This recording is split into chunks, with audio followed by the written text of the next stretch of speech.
તારીખ 20મી ઓગસ્ટે શ્રાવણ માસની અષ્ટમી તિથિના પાવન અવસરે ગુજરાત પ્રદેશની પ્રથમ નંદીશાળા શ્રી ગોવર્ધન નંદીશાળા અંજાર ખાતે નંદીજી ભગવાન માટે વિશેષ પ્રસાદ સેવા યોજાઈ હતી। શ્રાવણ માસના પવિત્ર અવસરે નંદીજી ભગવાનને શ્રદ્ધા અને ભક્તિભાવપૂર્વક આશરે 4000 કિલો તરબૂચ પ્રસાદ સ્વરૂપે અર્પણ કરવામાં આવ્યું હતું। આ પ્રસંગે નંદીજી ભગવાનના ચરણોમાં પ્રાર્થના કરી સમગ્ર વિશ્વના કલ્યાણ, સુખ, શાંતિ અને સમૃદ્ધિની મંગલ કામના કરવામાં આવી હતી।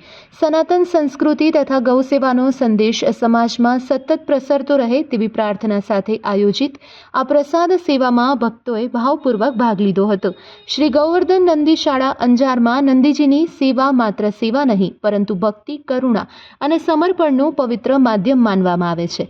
સચ્ચિદાનંદ સંપ્રદાયના મહંત ત્રિકમદાસજી મહારાજના માર્ગદર્શન હેઠળ યોજાયેલી આ પ્રસાદ સેવામાં 4000 કિલો તરબૂચનો પ્રસાદ નંદીજી ભગવાનને અર્પણ કરી વિશ્વ કલ્યાણની મંગલ કામના કરવામાં આવી હતી। Report by Bharti Makhijani, Gandhidham.